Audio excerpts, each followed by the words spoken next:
You know that feeling, right? That sudden flash in your rearview mirror, or when you spot a camera van kind of tucked away on an overpass. Yeah, it's a feeling every driver knows. And it brings up a ton of questions. So we're going to dive in, because trust me, there is way more going on than just a simple flash and a fine in the post.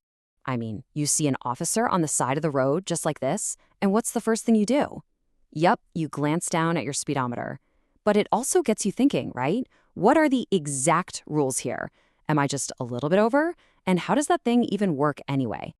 Well, those are the exact questions we're going to tackle. We're going to get into the tech inside these cameras, break down the official police playbook on enforcement, and then, the fun part, we're going to bust some of the biggest myths you hear out on the road. All right, first up, the technology. Because believe me, the cameras watching our roads today are a whole different beast. They are a world away from the old school point-and-shoot cameras you might be imagining. They've evolved into these really sophisticated monitoring systems. And a massive part of that evolution is something called section speed control. You probably know them as average speed cameras. So instead of just clocking your speed at one single spot, these systems track you over a much longer distance to see if you're consistently breaking the limit. Big difference. So how do they work? Well, what's so clever is how simple the idea really is. At the entry point, an ANPR camera, that's just automatic number plate recognition, it logs your car. Then, and this is important for privacy, your plate data gets anonymized. When a second camera spots you at the exit, the system just does some basic math. Distance divided by time. That equals your average speed. Simple, right? But incredibly effective. And this really breaks down why the authorities love this technology so much. Their official goals are to make our roads safer by changing how we drive over miles, not just for a few seconds. Smoother by stopping all that sudden braking and accelerating you see near single cameras. Greener because more consistent driving means fewer emissions. And, believe it or not, fairer because the public seems to find them more acceptable.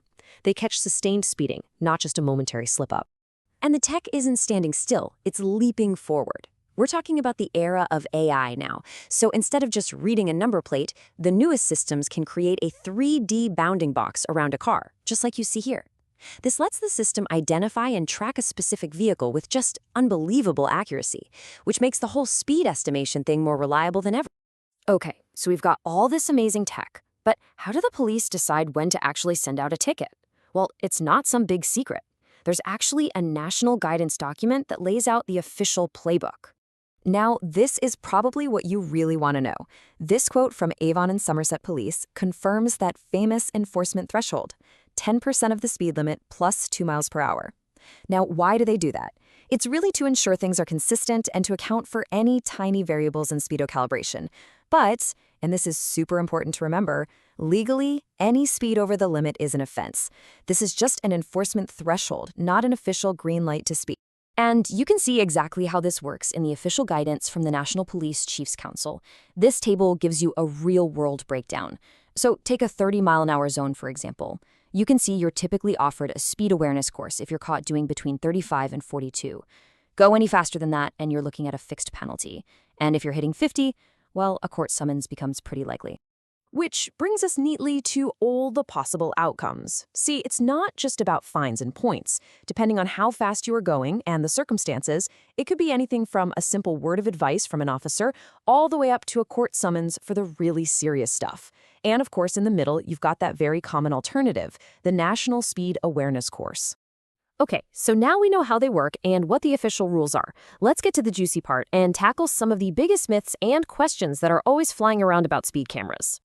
And here's the big one, isn't it? The number one accusation you always hear. Is it really all just about making money? Well, according to HM Treasury, the official answer is a firm no. As you can see here, all the money from fines goes directly into the government's central pot, which is called the Consolidated Fund. That money is then used for general public spending, things like schools and hospitals. The crucial thing is the money isn't ring-fenced. That means it doesn't go directly back to the police or to road authorities to buy more cameras. It just goes into the big national budget. Okay, here's another one you hear all the time. Do those mobile camera vans have to be super visible, painted bright yellow and parked right out in the open? The answer to that is nope, not at all. There is absolutely no legal requirement for enforcement vehicles to be visible. Think about it. The goal is to get drivers to stick to the limit all the time, not just slam on the brakes when they spot a bright yellow van. And to prove that point, some police forces are even trialing unmarked, plain gray vans now. All right, how about on the motorway? There's a popular belief that those big gantry cameras only monitor the inside lanes and that you're safe to speed past in the outside lane. Is there any truth to that? No, that is completely 100% false. Modern motorway camera systems, like the one known as HADEX-3, are incredibly sophisticated. A single camera unit can monitor and enforce the speed limit across up to 5 lanes of traffic at the same time, and that includes the hard shoulder. So the main takeaway here? There's no lane you can hide in. All right, for our final section, let's zoom out and look at the road ahead. What's the bigger picture here? What's the whole point of all this technology anyway? You know, this one single statistic is probably the most powerful argument you'll hear in favor of this tech. On roads where average speed cameras are installed, they typically see a reduction of over 50% in collisions that result in serious injury or death. Just think about that for a second. That's a staggering number. So when you boil it all down, the justification really rests on these two key pillars. On one side, you've got road safety. We're talking dramatically fewer crashes, fewer injuries, fewer lives lost. But on the other side, there's environmental health. Smoother traffic flow means less braking and accelerating, and that cuts down on fuel use. In fact, a project in Wales found that just by managing speed, they cut toxic emissions by up to 47%.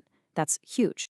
And all of this leaves us with one final, really big question to think about. We've seen how this technology is advancing at an incredible pace, right? From simple cameras to AI that can track every single car in 3D. So as these systems become capable of monitoring pretty much every car, on every road, all the time, we have to ask ourselves, where do we draw the line between safety and surveillance? It's a debate that's not going away and one we'll all be part of on the road ahead.